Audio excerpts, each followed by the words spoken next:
and thank you for your time today. I'm excited to introduce My Python Buddy, a locally or cloud hosting assistant that brings the principles of DevSecOps directly into a developer's daily workflow. This project is more than a code analyzer. It is a practical tool that helps Python developers move beyond syntax and logic to think about security, vulnerability management, and code hygiene as a part of their everyday development. Now for the application context. Most Python developer environments rely on separate static analysis tools like Bandit, MyPy, semgrep, Dodgy, and Vultr. Each useful, but isolated. Developers rarely have a single place to compare results or understand the meaning behind warnings. The problem? The tools exist, but the context is missing. A message about missing type hint or a possible injection vector means little without explanation or remediation guidance. Python Buddy works to close that gap. Through a clean web interface, users upload a Python file, select analyzers to run, and view each result in its own page. The system is designed for developers, auditors, and security teams who need immediate contextual feedback on code security and quality. By embedding DevSecOps practices directly into a development workflow, My Python Buddy makes secure coding approachable, visual, and repeatable, ensuring that the people who build the software are the same people who secure it. For the accomplished requirements, we have 1 through 7, 9 and 11 that were covered during sprints 1 and 2. The first, the system shall serve a Django-based framework configured with Uvicorn, previously Gunicorn, and persisted with SQLite, deployed on an Ubuntu OS-backed local workstation or EC2 instance, the workstation being for demonstration purposes only. Number 2, the system shall only allow the upload of a single Python file for the static code analyzer pipeline, enforced by validation checks and clearly handled exceptions. The system shall persist uploaded code files using unique identifiers for traceability. Number 4, the system shall define database models for analysis runs, findings, and advice, and apply migrations so models are visible in the Django admin panel. Number 5, system shall integrate the static analyzers Bandit, Dodgy, MyPy, semgrep, and Vultr via a unified pipeline that normalizes findings in a consistent format. Number 6, the system shall orchestrate analyzers through a reusable pipeline executed only when the user selects the Analyze button after uploading a file. Number 7, the system shall log execution metadata including analyzer versions, execution details, file hashes, and store results with severity and device details. Number 9, the system shall display in the front end alongside the submitted code with contextual findings. Number 11, the system shall automate test coverage with unit integration and accessibility aspects of the analyzer pipeline and front-end rendering. What do we have working today? Sprint 1 and 2 were completed with all planned features and good to have real-time updates with Django channels, enabling live updates from the orchestration pipeline. Meanwhile, the following technical hurdles were overcome: cloud configuration, dependency alignment through a dependency manager called Conda, and a full stack integration. Each analyzer implemented runs asynchronously, and when finished, its associated results were then normalized and put on a single template page that can change per analyzer result. This enables a unified review page. Users can view results side by side via an upload page or drill down into each analyzer's finding for detailed inspections. What are we working with? The list of analyzers are static, meaning they run on the code as is. Bandit scans for common security vulnerabilities such as injection risks, unsafe calls, and improper input handling. Dodgy identifies insecure code patterns and bad practices like hard-coded passwords or unsafe file operations. MyPy checks type correctness, ensuring variables and functions follow defined hints for a safer, more predictable behavior. SEMGREP performs semantic code analysis, detecting logic flaws and enforcing custom security or style rules across the code base. Vultr searches for dead or unused code, helping developers keep projects lean and maintainable. For the technical challenges we overcame, building this system required refreshing and combining several skill sets. AWS EC2 hosting. Refined my cloud deployment skills to run a Django application that will eventually scale to GPU-enabled instances as we get to the LLM integration to generate the advice for the respective code findings. With full-stack development with Django, I had to re-engage in end-to-end development, model view templates, and Redis real-time status updates for analyzer execution, although we stopped at the in-memory portion of it. We didn't implement Redis Live because it's a minimally viable product. Now, working with Django and reintroduced me to the model controller presentation pattern, where models define data, views handle logic, and templates manage the interface. It is conceptually similar to model view controller, or MVC pattern, that I learned in Java Spring, so the transition felt natural, even though Django View acts as the controller and the templates handle presentation. This background helped me quickly reconnect persistence, orchestration, and front-end rendering into a cohesive workflow. Front-end debugging was quite a bear, and still is. Balanced troubleshooting between Django templates, browser dev tools, and the IDE to fix HTML and JavaScript issues became quite burdensome, and the ability to handle these better need to be refined in the future. Dependency management, brushed back up on my Conda knowledge, had to get past some end-user license agreement troubles, which Directions Online solved. It was a bear, though, because I wasn't able to set up my environment at all, and eventually got to it. And Conda itself managed package versions and ensures an environment consistency across local and cloud deployments. So I could potentially have everything down to the hash to get up and running on the cloud when you can freeze in time and have exactly what you need to deploy your application. Now, two things for GitHub: project management and actions. The project management, where I plan and track milestones independently with sprint deliverables, quite a number of issues with communication between me and, let's say, my project lead. Let's call him the professor. Needed improvement. Hour by hour, got a young child. About hour 15 through 18 of the day is when I can actually get into my stuff. So hour by hour did not match up. Also, I would just leave it at that. So for GitHub Actions, one thing, I haven't worked with these before, but when I dove into it, this thing was, once I learned it, I was able to automatically publish code coverage updates. So it prints in a log, go to this code coverage update, and then automatic testing. It's a good refresher on the user story 11 for the requirement. Also, that's 11 for automated unit testing. Now, throughout this, each challenge reinforced DevSecOps principles that now underpin the reliability, auditability, and maintainability of my buddy Python.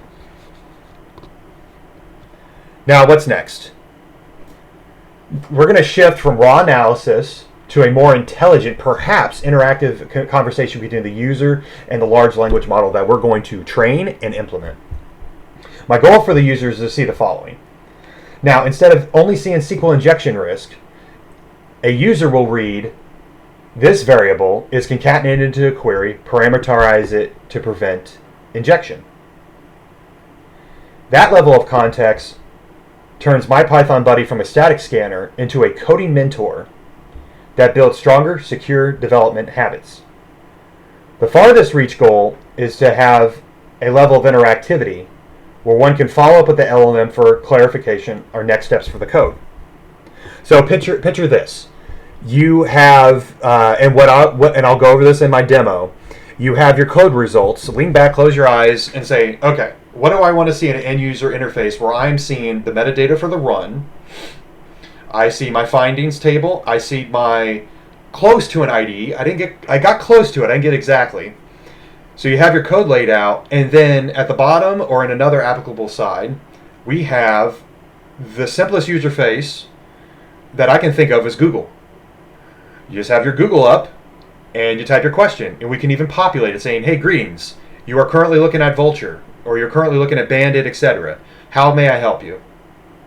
And you type in there, hey, how do I move to rectify this issue? And then we can prompt engineer perhaps an ability to say, okay, warning you that you're ultimately responsible for the end code that pops out. We could generate code, or we can limit it to say, hey, I do not generate code due to liability concerns. I'm really iffy about that, but let's say we're good to go on the code generation. We can have it where it says, okay, with proper code commenting, show me how to fix this vulnerability, or how do I mitigate it? Like, let's say we have a sub process and shell doesn't equal, I forgot what was it, shell equals false or shell equals true. Stinks it was one of my sample files, but we're going to come across it. You got to implement sub process in a certain way, and then it shows you, and then you knock it out, or you say, okay, and I had to do this in my project. I want the ability to say, we need to ignore this for Bandit. And then it types in the no pragma next to it, and then you can go through your associated chain of command to say, hey, I've alleviated concerns of this. It doesn't take user data, and it only works with in-system data, and nothing can be injected in it. And then I included an ability to go ahead and skip over it. That could also be done as well. Now, software architecture. Now, due to the maturity of the underlying software, Django was chosen with Redis for, at least the local in-memory version, Redis for persistence, Uvicorn, moving on for Gunicorn, which is HTTPS over HTTP, and SQLite for the database. Were chosen for their asynchronous tasking, performance, and lightweight persistent with a minimally viable product deployment. Now, due to previous experience, AWS was chosen due to the ease of which one can perform deployment with little to no overhead. I go to my default VPC, I boot up make sure I have a public subnet, boot up my EC2 instance, and boom, I'm good. I'm not doing ECS tasking. I'm not doing Lambda functions with static hosting. It's just a pure EC2 instance, and then eventually we can branch out things as we move from the MVP, which I plan on doing as I get back into the swing of things of doing production deployments. Concept of operations. Users upload a Python script, select analyzers, and trigger execution through asynchronous tasks managed by Redis and Django channels. The pipeline orchestrator executes analyzers, normalizes results, and streams updates back to the upload page in real time. From a perspective of a full-stack developer, Django manages submitted files, runs, and inline findings. Through the views and orchestration logic associated, HTML templates render results with live updates and filtering options. Each analyzer page will soon include its own LLM-based advice panel, as we talked about previously, providing immediate contextual guidance instead of routing users to a consolidated summary page. As a minimally viable product, the following are implemented at a minimum level: security and maintainability, which are non-functional requirements, are enabled by pre-commit checks prior to each git commit. With that being said, we are going to move on to the demonstration. Demonstration is going to involve the logging in, and actually, let's just move to it. Let's move this up here. All right, let me log in.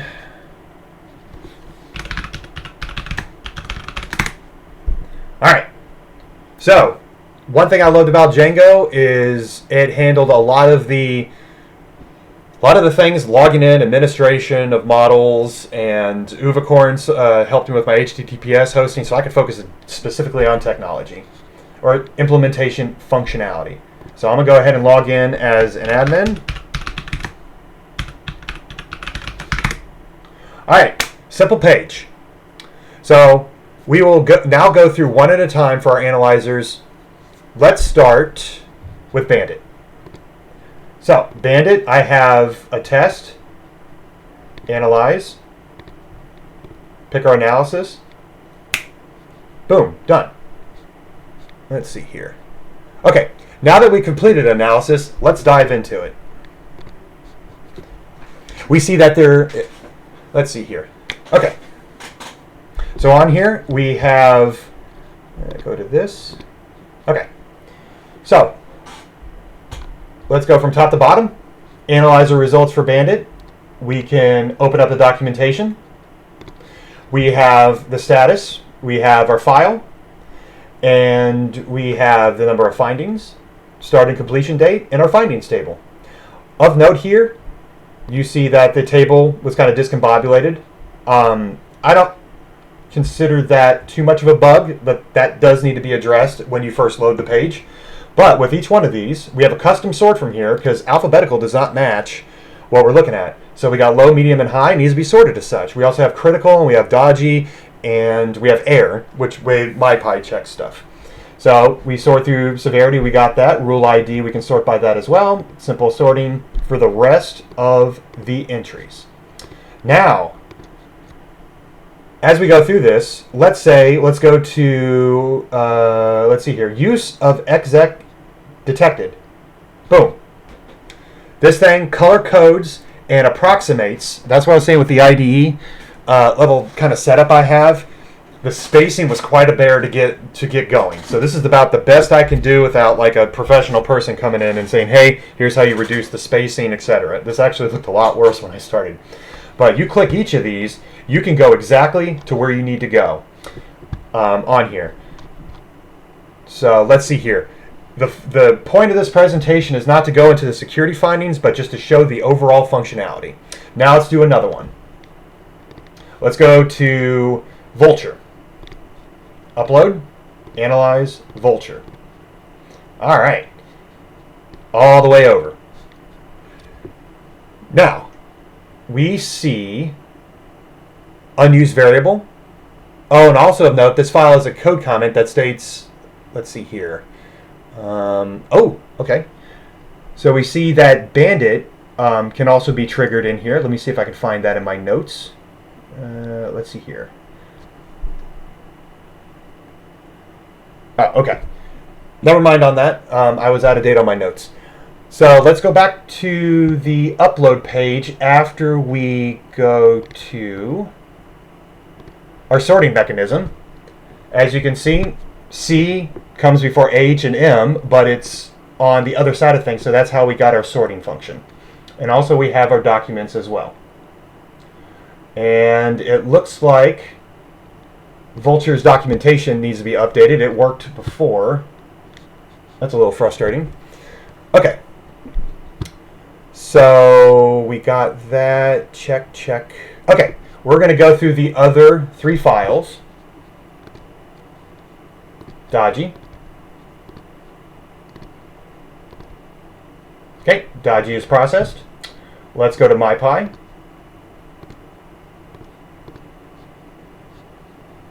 And let's see here. Everything's completing live. Big report I had was that we were running into issues with the live update. SimGrep does take a second, and I'm going to review my notes for about 10-15 seconds. Nope, okay, they already went through. And we already did Vulture. So other two aspects of this menu are, we just went through successfully uploading files. We go through the functionality of when we submit a bad file. There was a problem with your upload, see error below, only Python file is allowed. So that goes through the test of single file upload to say, hey, you're only allowed to upload this kind of file. All right, we are going to review through the table. Let's see here. We got our not requested. We got our processed. Now we're going to run them all at once. Deserialization. Let's go ahead and run all these at once. As you can see, updating live. Let's give SimGrep a second. All right, processed. After I upload my last file, let's go two more. I want to see if these updates are not just temporary, or not temporary, if my live updates are actually working. SimGrep takes a second. Okay, and we got one more.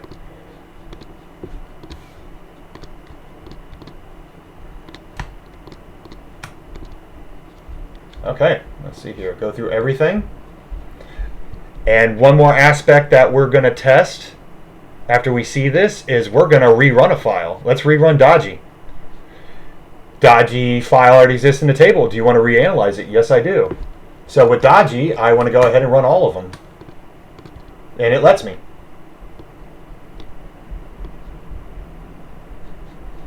And there we go. Looks like we did have an issue. Okay, so that's a note. I'm going to look at the duplicate dodgies that pop up.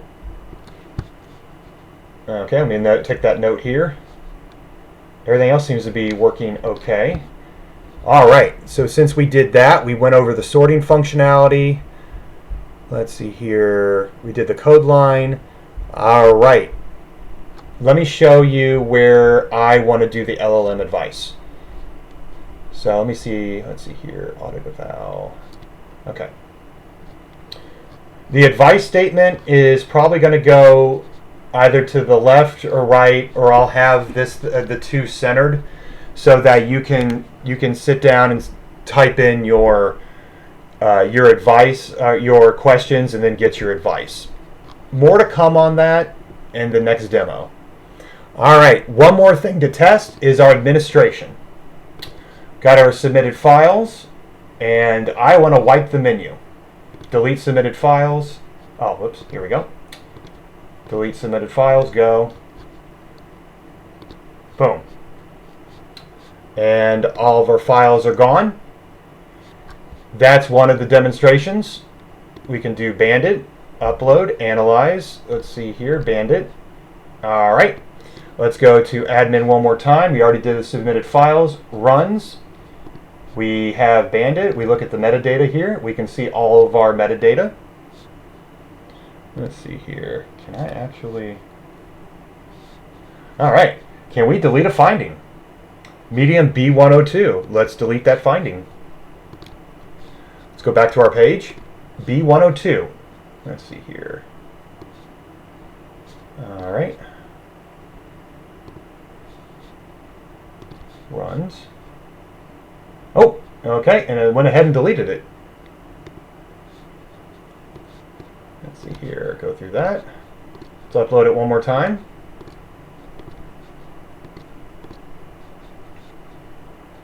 Admin. Runs. And let's go through this. Delete a run. Go.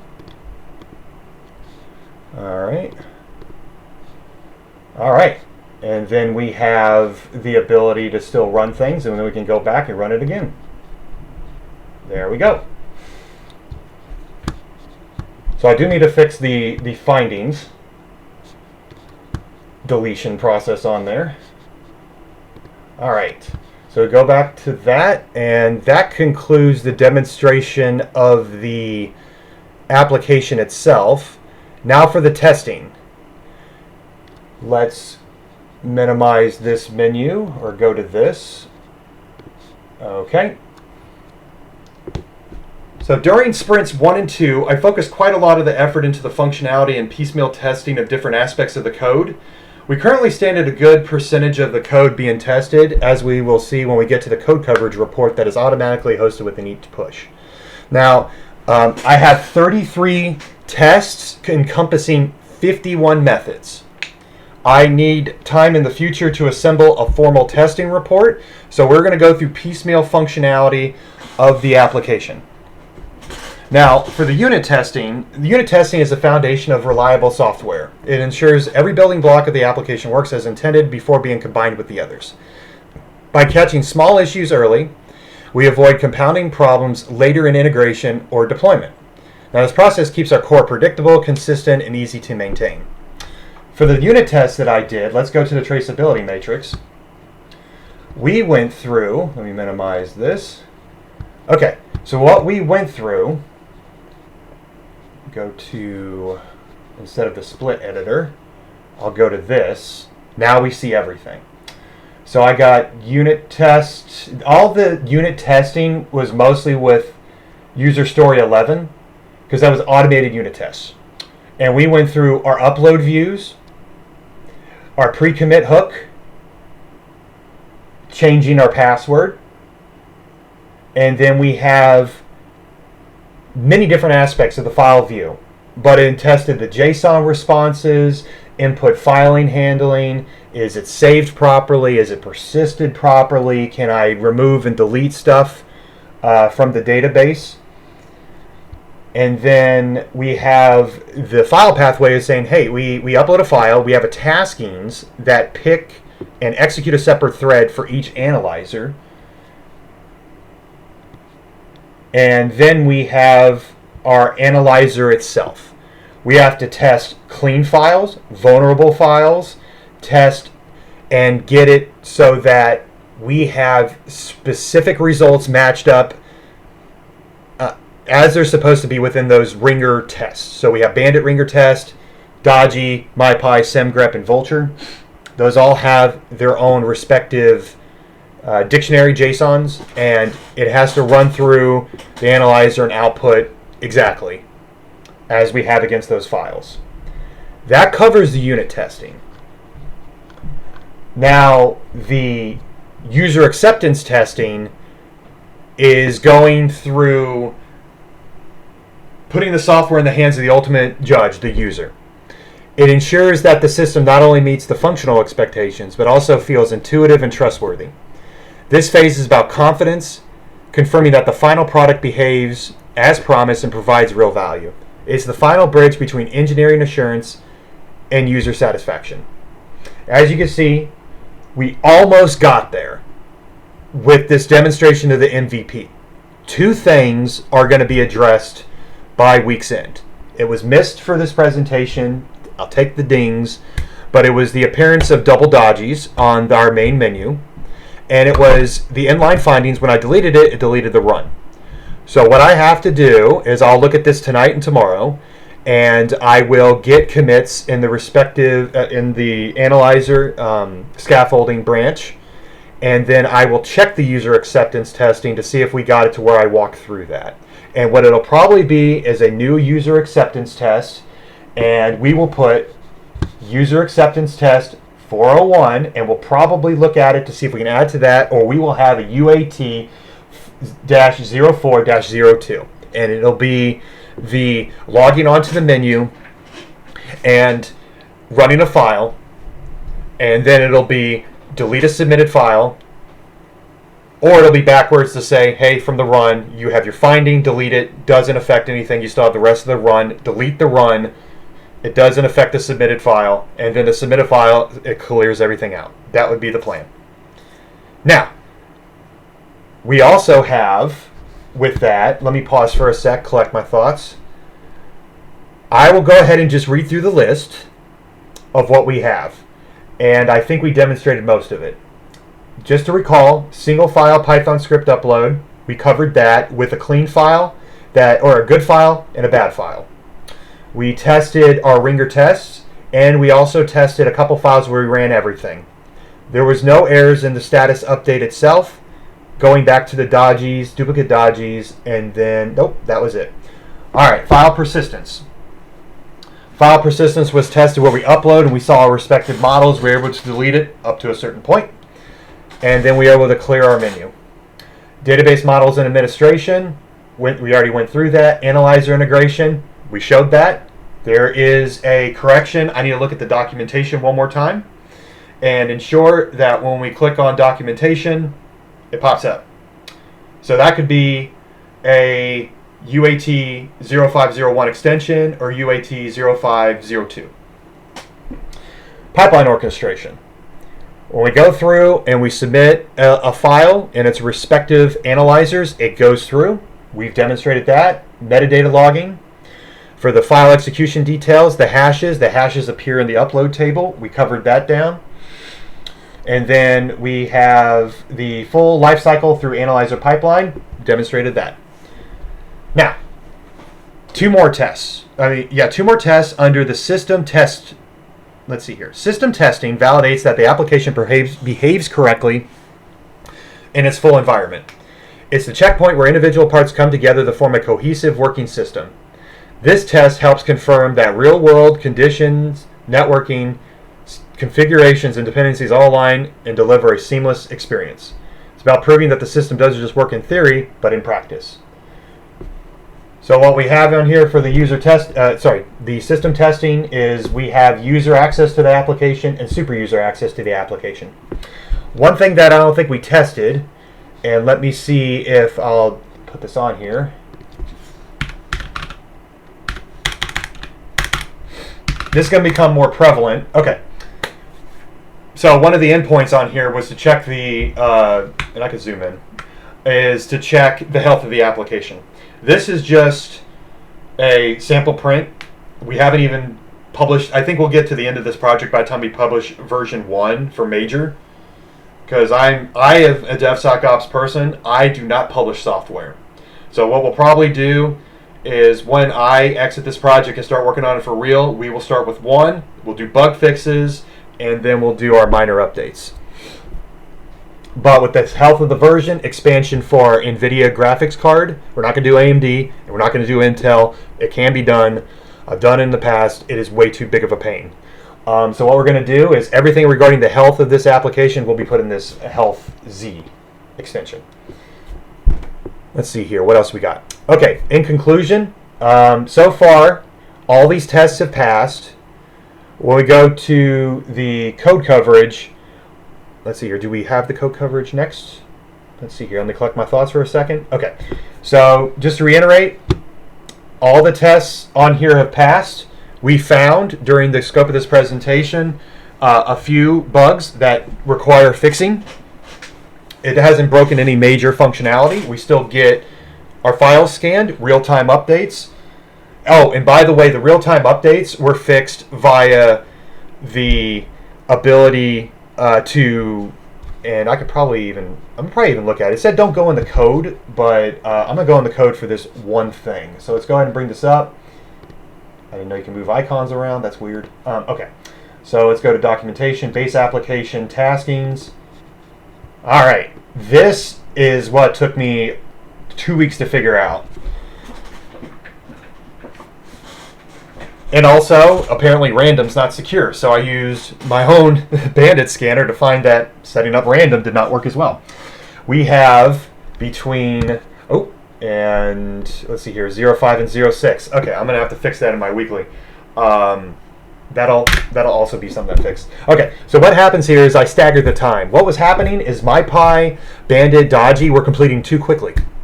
So I staggered the time, and I might not even do that. I might need to just put like just wait 0.5 milliseconds. But I went ahead and staggered it, and I haven't had a collision.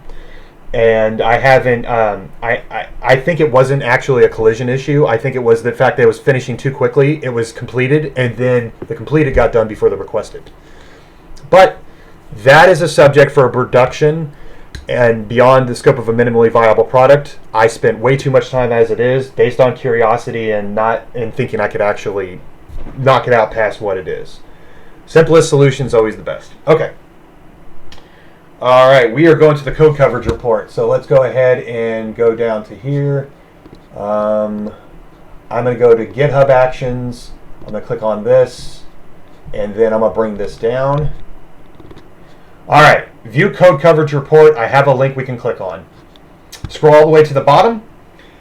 We have 2 percentages. I don't know how this happens, but in the weekly, it's going to be between 97 and 98 because locally it's 98, 97 on the site.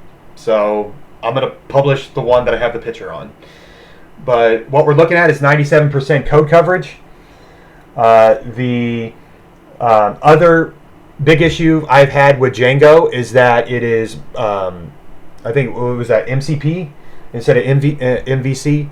There are aspects of testing the Java code and the HTML that I have not found yet. So what we're testing is primarily the Python, but the Python integrates directly into the JavaScript. So if we come across an error or things are not being done correctly, functionality-wise, then it's going to pop hot.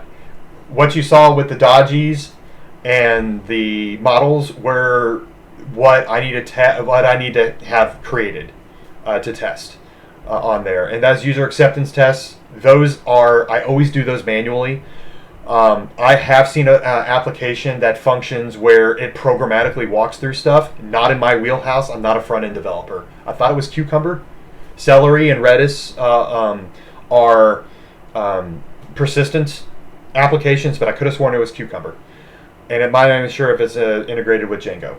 So enough of me yakking about that. Our code coverage, 97%. And while I can actually, let's get this back up here, and I'm going to talk about the GitHub project itself. So I'm going to go to here, and then I am going to prove that this thing actually works. Let me see here, 1959. All right, so while that goes through, we're going to go through the GitHub project. Hold on, there we go. Okay, so what we're looking at here, in conclusion, is we have Sprint 2 all done. We do have some things to tidy up, which I'm going to do tonight, and tomorrow. Sprint 3, LLM training and upload, is up next. Our backlog is our LLM Django integration, and I put everything else as no status because I'll go through one of these at a time to say, hey, we're ready to get our Colab notebook open, we're ready to get our subscription because I'm going to try to get an A100, and then I got to walk through the ability to train this. I need hand holding. I got a source. From just the basic read, we got an alpaca data set to train with. It doesn't have the ability to create the model that I need yet, so I need to dive into creating GGUF, a single file that can be put in here. Got quite a lot to do. What we're looking forward to is going through requirement and user story and requirements are, functional requirements are synonymous. We got 12, 13, and 14. We're going to focus on recording our information to make sure we're doing our fine tuning correctly. We're going to export to GGUF, and then we're going to store the associated artifacts appropriately in Google Drive, etc. I think that is the basis for everything else. Let me go. Oh, okay. We can go back into backlog. That's pretty much it for the planning on this. Let's go. Let me see what else I got on my notes here. All right. Let's go to conclusion. And what do we want to use for a conclusion menu? We'll just stick to the sprint menu. So, teamwork. This was an individual project. And as you could see, I was carrying that water, but we had a little bit of spills. It was a rough start to the capstone. I think I've recovered properly.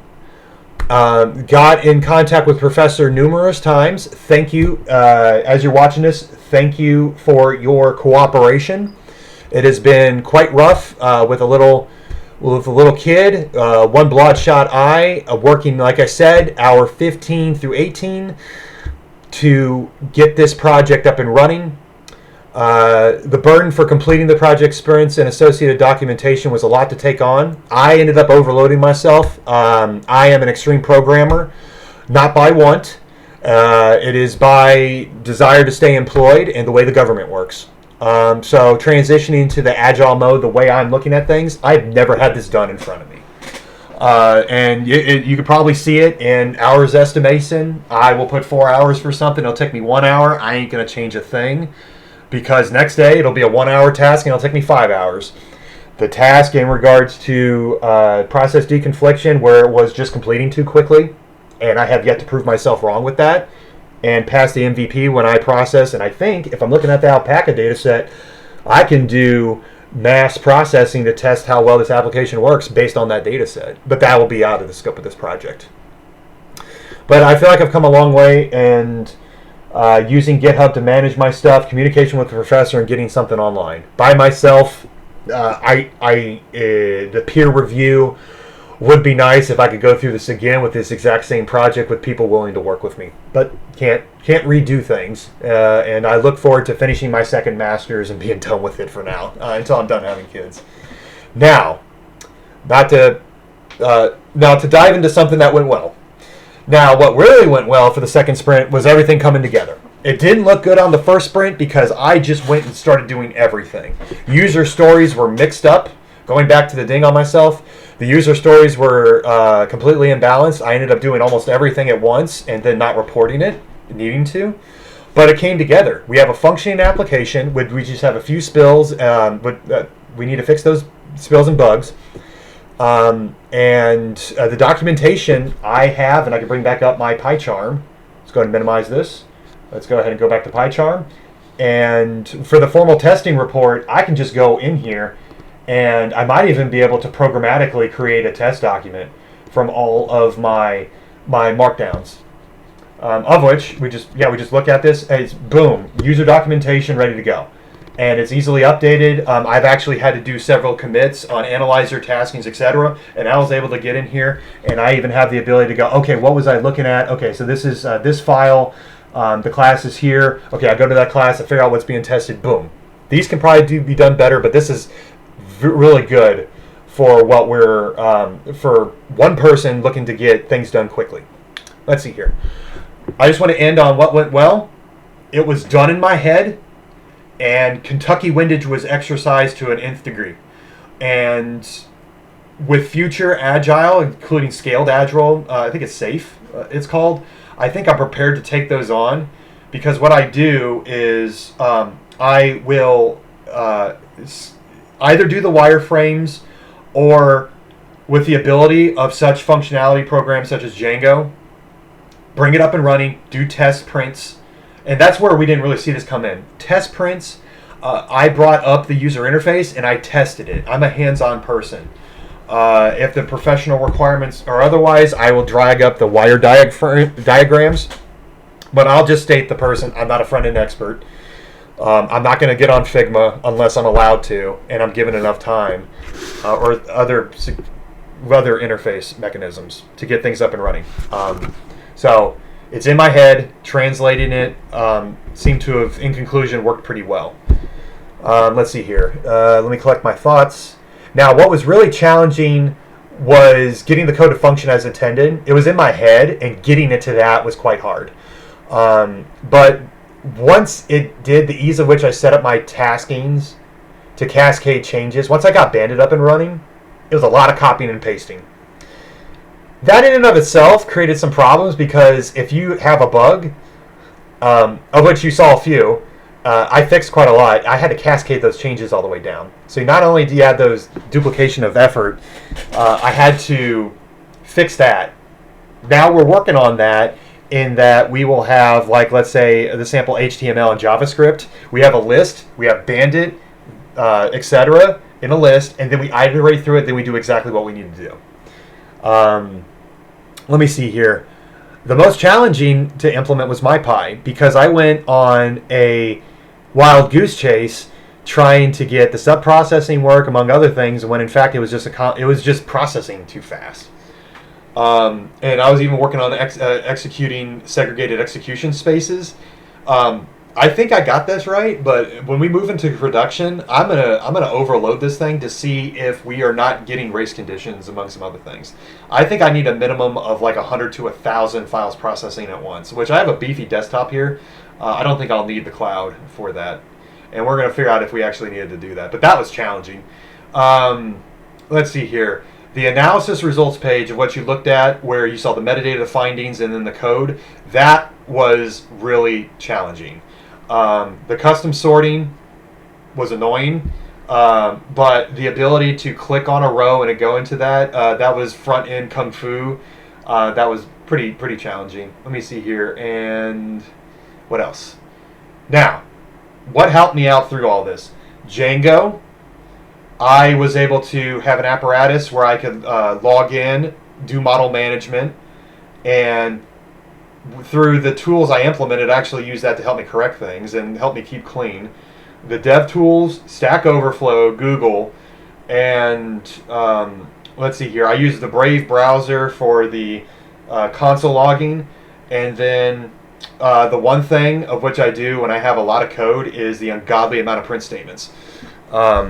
And then that's actually, the lack of print statements is how I found that the project wasn't being printed too fast, because I was actually only getting print statements for MyPy and SemGrep, and MyPy wasn't the problem, it was the other ones. So let's see here. I am going to pause for a second, and let's see here, downloads. and look through this. Let's see here. We covered that. We covered project review. All right.